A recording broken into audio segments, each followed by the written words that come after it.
Have you ever wondered why people say, "bless you," when someone sneezes? Or why you instinctively knock on wood after bragging about something? These little habits feel so normal, almost automatic, like breathing. But here's the wild part. Most of them aren't just random quirks. They are ancient superstitions that have been carried through thousands of years, shaped by plagues, gods, spirits, and even old geometry. Think about it. Breaking a mirror and suddenly feeling cursed with 7 years of bad luck. Crossing your fingers for luck without really thinking about why. Or tossing a coin into a fountain as if Neptune himself still guards the waters. Each of these actions started with people who believed the world was far more mystical and dangerous than we imagine today. And somehow, even in an age of smartphones and space travel, we're still doing them. In this video, we're going to uncover 10 of the weirdest ancient superstitions you probably still follow without realizing it. From sneezes and spilled salt to the fear of the number 13, you'll see how beliefs from ancient Rome, medieval Europe, and even Viking legends are still alive in your daily routine. And trust me, once you know where they come from, you'll never look at these habits the same way again. So buckle up, because by the end of this journey, you might catch yourself whispering, "bless you," or crossing your fingers with a whole new perspective. 1. Saying "bless you" after someone sneezes. Imagine living in Europe during the Middle Ages. The Black Plague is sweeping through towns, people are terrified, and a single sneeze could feel like a death sentence. Saying "God bless you" wasn't just polite, it was survival. Pope Gregory the Great even urged people to use it as a quick prayer against disease. Some also believed a sneeze left the body momentarily vulnerable, as if the soul could slip out and let evil spirits in. Fast forward 1,000 years, and here we are, still blurting out "bless you" without hesitation. It no longer carries the weight of warding off demons, but it does carry a touch of warmth. Think about it. If you sneeze on a bus and nobody says anything, it feels oddly cold, right? That tiny phrase has shifted from ancient protection to modern kindness, a ritual that bridges fear, faith, and simple human connection. 2. Knocking on wood to avoid bad luck. You brag about something. "I've never been in a car accident," and instantly, you knock on wood. Why? This goes way back to ancient Celtic and Germanic tribes, who believed spirits lived inside trees. Touching or knocking on wood was like calling on those spirits for protection, or sometimes distracting mischievous ones from hearing your bold words. Over time, the ritual spread across Europe, morphing into a playful superstition. In Italy, people touch iron instead, while in Brazil, they knock 3 times. Today, even the most rational person might still tap a table or desk after tempting fate. It's almost automatic, like a nervous tick passed down from ancestors who saw the world as full of invisible forces. Funny enough, it still works, at least in calming your own nerves. 3. Saying "cheers" and clinking glasses. During a toast, raising a glass and saying "cheers" feels festive, but the tradition hides a darker origin. In medieval Europe, poisoning was a real fear at feasts. People would slam their cups together so wine splashed into each other's drink, proof that no one was trying to kill you. The loud clink also had a spiritual role. Many believed noise could chase away evil spirits lurking nearby. Over centuries, the practice softened into a gesture of goodwill, friendship, and celebration. Today, clinking glasses is less about avoiding poison and more about connection. And don't forget the unwritten rule: eye contact. Break it, and someone at the table will probably tease you with a smirk about 7 years of bad luck in love. Strange how an old fear turned into a symbol of togetherness we still enjoy every weekend. 4. Breaking a mirror. Brings 7 years of bad luck.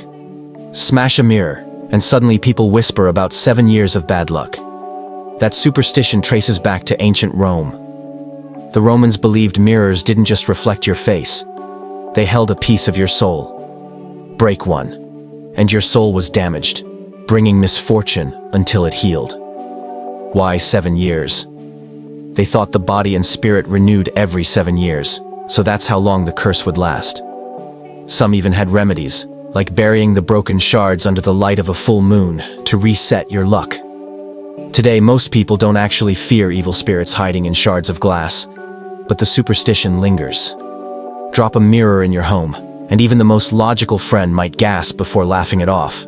It's proof that ancient fears can still echo in modern living rooms. 5. Crossing your fingers for luck or lies.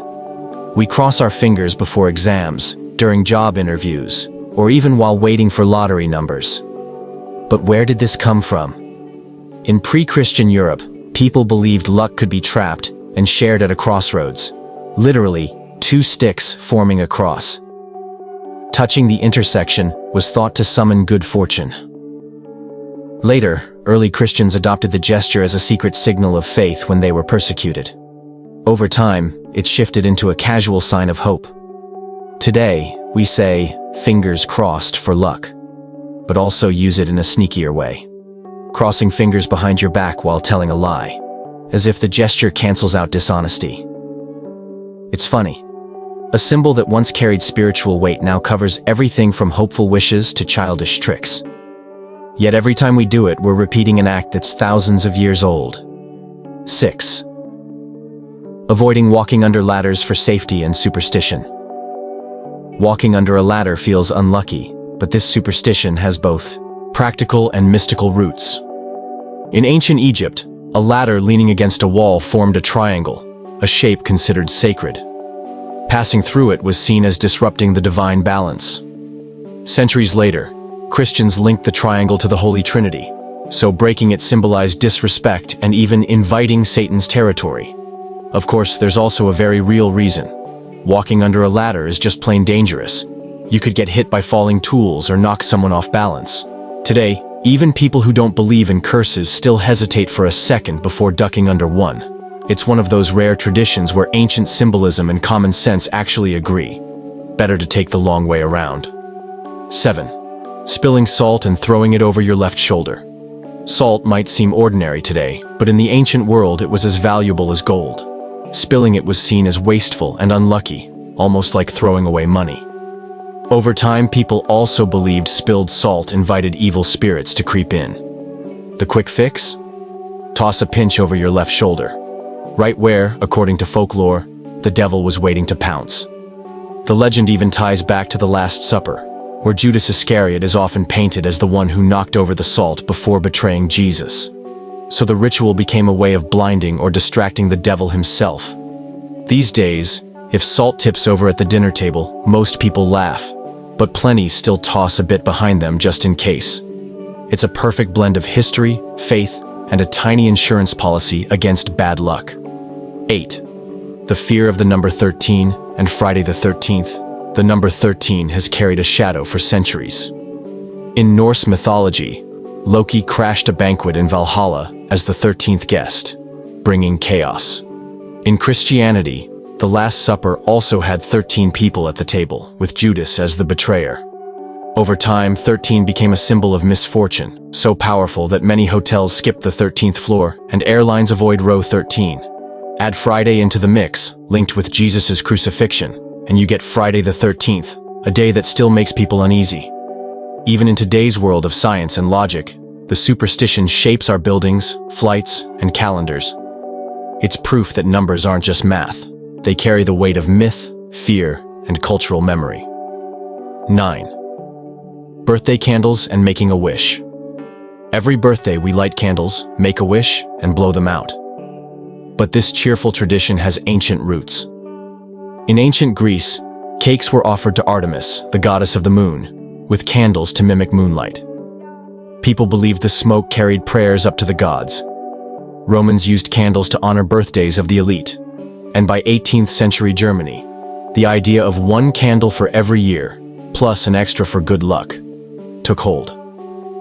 Today, the ritual is more about fun and family, but that tiny moment, closing your eyes and sending a wish into the dark before blowing, still carries a whisper of magic.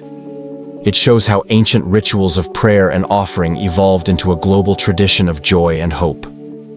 10. Tossing coins into fountains for good luck. Dropping coins into water feels playful, but it began as a sacred offering. The Romans tossed coins into springs and wells to honor Neptune and water nymphs, hoping for protection and prosperity.